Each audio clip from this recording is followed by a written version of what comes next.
Well, before the break, guys, we asked you this question. When typing text, how many times should you space after a period?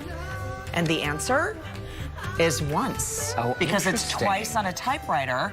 We don't need that space anymore, the second space. Okay, well, here to explain, grammar goddess Rhonda Cavender is here to add and test our grammar skills, to add to them, I should say. Now I'm really paranoid about everything I say. Okay, the two spaces after a period thing, it used to be, though, that you would put two spaces. You did. So when did that change?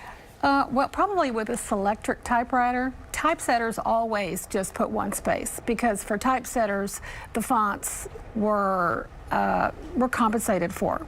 But on the old-fashioned typewriters, the L was not nearly as wide as the M. So at the end of a sentence, to make sure you understood that it was there, you put two spaces. But now it's not necessary anymore. And that's whether you're using a smartphone or a tablet or a computer, right? I'm still in the habit of spacing twice. But you can learn because I did. It's just a habit. I did, yeah. It's just not even thinking about it. I didn't think I could learn, but I did. Well, let's just talk a little bit about your background before we get into this test here about the Grammar Goddess. You're passionate about grammar. You're a former English teacher and senior editor at a technical writing firm, which is very interesting, going from this classroom to technical writer.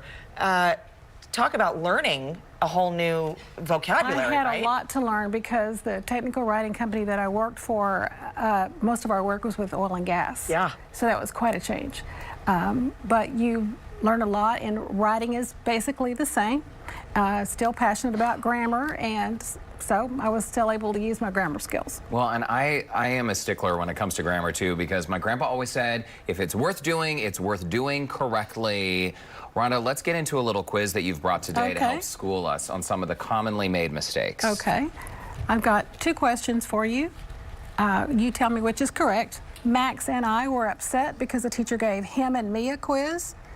Or Max and I were upset because a teacher gave he and I a quiz. I'm going to say A is correct. I am too. Well, you're right. Good. Oh, thank goodness. Right. Aunt Rob is the one that told me how to use the I and the me when I was growing up. But explain to us why this one's correct. Well, you wouldn't say the teacher gave he a quiz, and you wouldn't say the teacher gave I a quiz. So this is a commonly made mistake, though, because I see on social media all the time, people post a picture like, this is my mom and I at the Astros game. Well, if you take mom out of there, it's not a picture of I at the Astros game. It's a picture of me. But a lot of people are assuming that if it sounds funny, then it's correct. Then it would be right. Or even the misuse of myself. Yes. That gets you. Do you cringe a lot every day, even in people's daily conversations? Yeah, but I don't judge people as I'm talking to them. Oh, I do. I judge them. I judge their comments on Facebook a little bit. I still love them, you know, but I know. I'm like, couldn't you do a little better on that? Yeah, we need to add T-O-O, not T-O. Anyway, let's move on. It's a picture of Courtney and me at the Astros game. Correct. Okay, moving Thank on. you. Okay, neither Sammy, which is correct, neither Sammy nor Mateo is swimming yet, or neither Sammy nor Mateo are swimming yet. Courtney, I'm going to let you answer this one first. I think it's A. I'm going to say A is correct, but B sounds more correct. B is the commonly used incorrect way to say it, right? Yes, and this is one of the most common mistakes in grammar, and you're both correct. It is A. When you have a compound subject... That was a close one. Yeah. I'm sweating.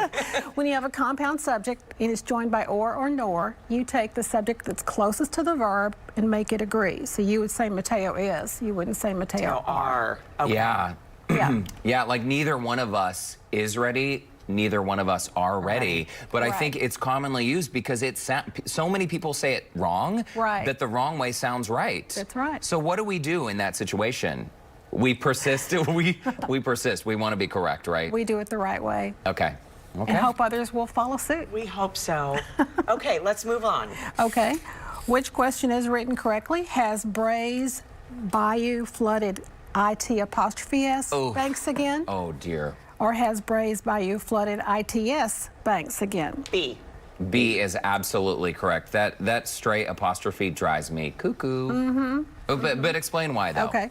IT apostrophe S means It is. It's a contraction. It means it is. So you wouldn't say, has Brays Bayou flooded? It is Banks again. Also, you don't ever use an apostrophe to show possession when you're using a pronoun. So ownership, it's like it's dog, it's Right. car, it's Right. Banks. Belonging to. No Correct. apostrophe. Those are good. Or comma to the top. Did I tell you, did you hear that story? Somebody called an apostrophe and a comma to the top. It was very confusing. Oh, I know, okay. I know. You can add that to the list of things. All right. I You've never heard that one will. before? No, I've never heard that. Rhonda? Okay, all right. Okay. Which is the correct use of e.g.? Oh, The most populous city in Texas, e.g. Houston, is north of Sugar Land. Or the most populous city in Texas, i.e. Houston, is north of Sugar Land. oh. Okay, this is, Rhonda, this is a hard one. I know, for whatever reason, I'm gonna go with B, and I have a feeling it's wrong. And I will say EG is correct. E.g. means, for example, i.e. means that is. The answer is B. The answer is B. The answer is B. That is Houston. Courtney, you got it right, and Derek got it wrong. Listen, put her there. Yeah, but you know, okay, I didn't know the reason, the explanation behind it, but I just, okay. So now I EG know. is These are example. Latin. These are Latin. Right. IE is in other words. Right, or that is. So Okay. you wouldn't That say is. the most populous city, for example, Houston. You're saying exactly. Houston is the is. most populous city in Texas. Okay. Okay, last Okay. one, I think, right? We have got to a last cruise one? through this super fast like a bunny.